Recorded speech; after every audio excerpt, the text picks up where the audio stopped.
तो जय हिंद क्लास 8 के सभी विद्यार्थियों, आप सबको सबसे पहले मकर संक्रांति की हार्दिक शुभकामनाएं और बधाई, और साथ ही साथ आपको झारखंडी क्रांतिकारी जोहार। तो स्वागत है आप सबका एक बार फिर से आप सभी का मॉडल पेपर सॉल्यूशन डिस्कशन में। और अभी के हम लोग इस वीडियो में देखने वाले हैं आपका जो जैक बोर्ड की तरफ से क्लास 8 का जो मॉडल पेपर जारी हुआ है उसमें हिंदी का जो सेक्शन है उसको देखेंगे, ठीक है। और इसमें से 50 क्वेश्चन दिया गया है इस बार के मॉडल पेपर में। तो पूरा हिंदी का हम लोग देख लेंगे कौन कौन सा क्वेश्चन आया, और ताकि आप सभी का एग्जाम के पॉइंट ऑफ व्यू से काफ़ी इंपॉर्टेंट है। हो सकता है कई सवाल इसे रिपीट भी हो सकता है, कई बार रिपीट हुआ है, तो हो सकता है कि हो जाए रिपीट। और आपको कम से कम एक आइडिया तो ज़रूर लगेगा कि किस टाइप के सवाल एग्जाम में बन जाएंगे। यहाँ से दोस्तों आप सभी अपने प्रिपरेशन पर और ज़्यादा ध्यान दें और अपने रिविजन पर फोकस करें खास करके। तो चलिए देखते हैं हम लोग। देखिए कुछ इंस्ट्रक्शन दिया हुआ है कि सभी प्रश्न जो है यहाँ अनिवार्य है। कुल प्रश्नों की संख्या 50, जो 3 खंड में क, ख और ग में बांटा गया है। प्रत्येक प्रश्न के 4 विकल्प दिए गए, सही विकल्प का चयन करना है, 1 अंक आधारित है, और गलत उत्तर के लिए कोई अंक काटा यहाँ पर नहीं जाएगा, ठीक है। तो चलिए हम लोग देखते हैं कौन कौन सा है क्वेश्चन। और सबसे पहले तो खंड का जो होता है अपठित बोध होता है, जो आपका गद्यांश होता है। तो देखते हैं गद्यांश कौन सा दिया हुआ है। आप भी देखिए यहाँ पे गद्यांश दिया है कि दीपावली भारत का एक प्रमुख त्यौहार है जिसे रोशनी का पर्व भी कहा जाता है। यह त्यौहार कार्तिक माह की अमावस्या को मनाया जाता है। सुबह दीपावली भगवान श्री राम के 14 वर्षों के वनवास के बाद अयोध्या लौटने की खुशी में मनाई जाती है। इस दिन घरों के दियों और रंगीन लाइटों से सजाया जाता है। लोग अपने घरों की सफाई करते हैं और नए कपड़े पहनते हैं, स्वादिष्ट व्यंजन का आनंद लेते हैं। तो ये रहा पैसेज। अब क्वेश्चन यहाँ जो दिया गया है, क्वेश्चन बोला गया रोशनी का पर्व किस भारतीय त्यौहार को माना जाता है। तो हो जाएगा उधर उधर आपका दीपावली। दूसरा है दीपावली किस महीने में मनाया जाता है। तो दीपावली कार्तिक माह के अमावस्या को मनाया जाता है। अगला तीसरा सवाल है। तीसरा सवाल बोला गया है कि दीपावली का त्यौहार किस घटना की खुशी में मनाया जाता है। दीपावली का जो त्यौहार है वो किस घटना की खुशी में मनाया जाता है। तो भगवान श्री राम के अयोध्या लौटने की खुशी में। चौथा क्वेश्चन है कि कौन 14 वर्षों तक वनवास रहे थे। 14 वर्षों तक वनवास यहाँ पर कौन रहे थे, तो वो राम जी रहे थे। आगे है देखिए यहाँ पे पद्यांश दे दिया है, पद्यांश, और 5 से 8वां नंबर तक आपका सवाल का जवाब देना है पद्यांश को पढ़ के। तो दे रखा है कि जल ही जीवन का आधार, बिन जल सूना हर संसार, नदियां सरोवर और ताल, इनसे ही हरियाली माल, बूंद बूंद को बचाना सीखो, जल संकट से नाता तोड़ो, पेड़ लगाकर छांव बढ़ाओ, धरती का श्रृंगार सजाओ। तो ये था आपका पद्यांश। अब देखते हैं कौन कौन सा क्वेश्चन है यहाँ पे। तो 5वां में पदार्थ में जल को किसका आधार बताया गया है। जल को जो है किसका आधार बताया गया, तो जल को जीवन, आप सुने भी होंगे जल ही जीवन है। नेक्स्ट क्वेश्चन है 6ठा नंबर की, किसके बिना संसार जो है वो सूना है। तो जल के बिना संसार जो है एकदम सूना है, जल के बिना। नेक्स्ट क्वेश्चन यहाँ पर है कि जल संकट से बचने के लिए क्या करना चाहिए। जल संकट से बचने के लिए क्या करना चाहिए, तो ऑप्शन नंबर बी सही हो जाएगा कि बूंद बूंद जल को बचाना ही चाहिए। आगे 8वां क्वेश्चन है कि धरती का श्रृंगार कैसे किया जा सकता है। धरती का श्रृंगार जो है वो कैसे किया जा सकता है, तो पेड़ लगाकर, ठीक है, पेड़ लगाकर धरती का श्रृंगार किया जा सकता है। अब खंड ख में आते हैं जो व्याकरण वाला है। तो व्याकरण में 9वां नंबर सवाल है। व्याकरण में आपको पूछा गया है कि राजपुत्र में कौन सा समास होता है। राजपुत्र यानी राजा का पुत्र। तो जब भी इस टाइप का समास विग्रह वाला क्वेश्चन आ जाए, ठीक है, तो उसमें आप तत्पुरुष समास मार सकते हैं। नेक्स्ट आशा का विलोम क्या होता है। तो आशा का विलोम जो होता है वो होता है निराशा। नेक्स्ट है विद्यालय का संधि विच्छेद क्या है। तो विद्यालय का संधि विच्छेद जो हो जाएगा विद्या जोड़ आलय हो जाएगा, यानी ऑप्शन नंबर ए ही आपका सही जवाब है, विद्या जोड़ आलय। आगे देखेंगे सूर्य का पर्यायवाची शब्द कौन सा है। सूर्य का जो पर्यायवाची शब्द होता है तो रवि होता है, भास्कर होता है, शशि होता है, ठीक है, लेकिन यहाँ पर ऑप्शन दिया आपको रवि, तो ऑप्शन नंबर बी सही हो जाएगा। नेक्स्ट अनुपस्थित शब्द में कौन सा उपसर्ग है। तो उपसर्ग आपका अनु है, ठीक है, अनु लगा हुआ है, अनु उपसर्ग लगा हुआ है, 13 का ऑप्शन नंबर ए होगा। आगे है 9 2 11 होना, मुहावरे का अर्थ क्या होता है। तो उसका अर्थ होता है दोस्तों भाग जाना, ऑप्शन नंबर बी सही है। और 15वां नंबर है कि पंकज का क्या अर्थ हो सकता है। पंकज का, ठीक है, तो पंकज का अर्थ जो होता है वो कमल होता है, पंकज। नेक्स्ट है नायक का स्त्रीलिंग रूप क्या है। नायक का जो स्त्रीलिंग रूप होता है वो क्या है। तो नायक का स्त्रीलिंग रूप है यहाँ पर नायिका। अगला सवाल है 17वां नंबर की, गंगा नदी बहुत पवित्र है, इस वाक्य में जातिवाचक संज्ञा कौन सा है। जातिवाचक बोला गया, जातिवाचक, ठीक है। तो गंगा तो आपका व्यक्तिवाचक हो जाएगा, लेकिन यहाँ जातिवाचक पूछा है तो नदी हो जाएगा।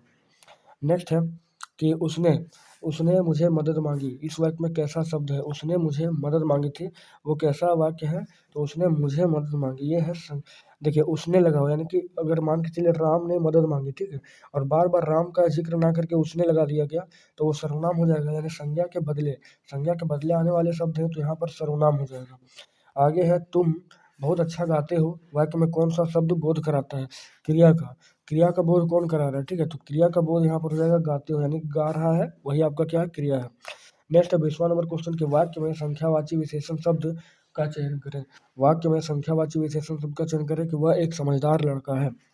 वह एक समझदार लड़का, एक लगा हुआ यही आपका संख्यावाचक है। नेक्स्ट 21वां क्वेश्चन है। 21वां, अब यहाँ से फिर से आपको पाठ्य पुस्तक से पठित बोध कुछ दिया हुआ है खंड ग में। तो यहाँ बस की यात्रा जो है उसका एक गद्यांश दे रखा है। देखिए, बस सचमुच चल पड़ी और हमें लगा कि गांधी जी के असहयोग और सविनय अवज्ञा आंदोलन के उन्हें वक्त अवश्य जवान रहे होंगे। उसे ट्रेनिंग मिल चुकी थी, हर हिस्सा दूसरे के असहयोग कर रहा था, पूरी बस सविनय अवज्ञा आंदोलन के दौर से गुजर रही थी। सीट का बॉडी सहयोग चल रहा था, कभी कभी सीट बॉडी को छोड़कर आगे निकल गई, कभी लगता है सीट को छोड़कर बॉडी आगे भागी जा रही। 8-10 मील चलने पर सारे भेदभाव मिट गए, यह समझ में नहीं आता था कि सीट पर हम बैठे हैं या सीट हम पर बैठा हुआ है। तो ये पैसेज, अब देखिए क्वेश्चन यहाँ 21वां नंबर तक पहुँच गए हैं। 21वां नंबर क्वेश्चन कहा जा रहा है कि उपरोक्त गद्यांश में गांधी जी के किस आंदोलन का वर्णन हुआ है? तो दोस्तों इसमें असहयोग आंदोलन और सविनय दोनों का जिक्र हुआ है, ऑप्शन नंबर सी हो जाएगा। अगला प्रस्तुत गद्यांश जो है किस पाठ से लिया गया है? तो बस की यात्रा, ठीक है, प्रस्तुत गद्यांश जो है बस की यात्रा से लिया गया है। 22 का सी हो जाएगा, 22 का भी हो जाएगा। आगे है 23वां क्वेश्चन की गद्यांश में सीट और बॉडी के असहयोग से क्या संकेत मिलता है? सीट और बॉडी के असहयोग से क्या संकेत मिलता है? तो दोनों के बीच कोई तालमेल यहाँ पर नहीं था, क्योंकि हो सकता है सीट आगे निकल जाए, इस तरह करके बोला गया था उसमें। आगे है कि गद्यांश में 8-10 मील चलने पर क्या मिट जाता है? तो 8-10 मील चलने पर वहाँ रास्ते के सारे भेदभाव जो है मिट जाते हैं। नेक्स्ट है यहाँ पे पद्यांश दे दिया, पठित पद्यांश। चाह नहीं मैं सुरबाला के गहनों में गुथा जाऊं, चाह नहीं प्रेमी माला में बिंद प्यारी को ललचाऊं, चाह नहीं सम्राटों के सौ पर हे हरि डाला जाऊं, चाह नहीं देवों के सिर पर चढ़ूं, भाग्य पर इठलाऊं, मुझे तोड़ लेना वन माली, उस पथ पर देना तुम फेंक, मातृभूमि पर शीश चढ़ाने जिस पथ पर जावे वीर अनेक। तो ये है आपका पठित पद्यांश। अब देखते हैं क्वेश्चन इसमें क्या दे रखा है। तो प्रस्तुत कविता के कवि कौन? देखिए, आपको पद्यांश दे देगा और आपको कविता का नाम पूछ देगा, और हो सकता है कविता में पूछ दे कि ये कैसा कविता है। तो उसके लिए एक वीडियो बना रखे हैं, पाठ और लेखक का नाम, आप उसमें जाइएगा और हिंदी वाले प्लेलिस्ट में ही है और आराम से उसको देख लीजिएगा, ठीक है। तो यहाँ हम लोग देख रहे हैं प्रस्तुत कविता के जो है कविता के कवि जो है कौन है, 25 नंबर का। तो इसका है क्या था, पथ की पहचान। हाँ, पथ की पहचान, तो माखन लाल चतुर्वेदी इसका सही आंसर हो जाएगा, 25 का सी नंबर। नेक्स्ट है उस पथ में देना फेंक तुम फेंक में कवि किस पथ की बात कर रहा है? कवि जो है वो किस पथ की बात कर रहा है? तो वीरों की पथ का बात कर रहा है कवि। अगला है जिस पथ पर जावे वीर अनेक से कवि किस पथ का उल्लेख किया है? किस पथ का उल्लेख किया है? तो शहीदों का पथ का उल्लेख यहाँ पर किया है, शहीदों का पथ का। अगला प्रस्तुत कविता का मूल भाव यहाँ पर क्या है? प्रस्तुत कविता जो भी दे रखा है, ठीक है, तो उसका जो मूल भाव है वो है आपका मातृ सेवा, ठीक है, मातृभूमि की सेवा। अब क्वेश्चन अगला है, पाठ्य पुस्तक से क्वेश्चन है कि छोटा जादूगर अपने माँ के लिए क्या ले जाना चाहता था? देखिए वो जो है ना, छोटा जादूगर एक कंबल लेना चाहता था, लेकिन यहाँ पर कंबल ऑप्शन नहीं है, उसके अलावा दवा भी लेना चाहता था, पथ्य भी लेना चाहता था। तो आप देख लीजिए कि कौन सा यहाँ पर ऑप्शन लेगा, लेकिन हमारे हिसाब से तो दवा होना चाहिए। छोटा जादूगर अपने माँ की के लिए दवा लेना चाहता था। अगला मित्रता पाठ के लेखक कौन है? मित्रता पाठ के लेखक जो है वो कौन है मित्रता की? ठीक है, तो मित्रता के लेखक जो है रामचंद्र शुक्ल है। अगला क्वेश्चन है पूर्व चलने के बटोही बाट की पहचान कर लो। इसमें बटोही किसे कहा गया है? तो बटोही जो है दोस्तों वो पथिक को बोला गया है, पथिक को बटोही कहा गया है। आगे लेखक के बड़े भाई साहब उससे कितने साल बड़े थे? लेखक के जो बड़े भाई साहब थे उससे कितने साल बड़े थे? तो 5 साल के, यानी लेखक जो थे वो 9 थे और उसके भाई साहब जो 14 वर्ष के थे। अगला लेखक और उसके बड़े भाई जो है कहाँ रहते थे? लेखक और बड़े भाई उसके कहाँ रहते थे? तो हॉस्टल में लोग दोनों रहा करता था। आगे अशोक का शस्त्र त्याग कैसी रचना है? अशोक का शस्त्र त्याग जो है वो कैसा रचना है? तो दोस्तों ये एकांकी, आप चैप्टर पढ़ेंगे आपको समझ में आ जाएगा, एकांकी है। अगला सम्राट अशोक ने किस राज्य पर चढ़ाई की थी? तो कलिंग पर। आपको पूछा जाएगा कि आज तक कौन जीता नहीं जा सका है? तो वो कलिंग ही होता है, ठीक है, कलिंग। नेक्स्ट क्वेश्चन है कि कलिंग महाराज की कन्या का नाम क्या था? कलिंग की जो महाराज थी, कलिंग के महाराज थे, उसकी कन्या का नाम यहाँ पर क्या था? तो कन्या का नाम था पद्मा। अगला क्वेश्चन यहाँ पर है कि अमरूद का पेड़ जो है, अमरूद का पेड़ लेखक में अमरूद के पेड़ के लेखक की माँ कहाँ के जेल में थी। अमरूद का पेड़ जो था उसका लेखक का माँ जो है वो कहाँ के जेल में थी, तो अजमेर राजस्थान में। नेक्स्ट क्वेश्चन, अमरूद के पेड़ में फूल आने के बाद जो है किसने बताई थी सबसे पहले।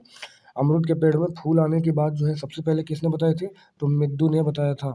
नेक्स्ट क्वेश्चन है, क्या निराश हुआ जाए पाठ के लेखक यहाँ पर कौन है। क्या निराश हुआ जाए पाठ के लेखक जो है वो कौन है, तो हजारी प्रसाद द्विवेदी जी। अगला सवाल है, क्या निराश हुआ जाए पाठ में बस का कंडक्टर साइकिल से कहाँ चला गया।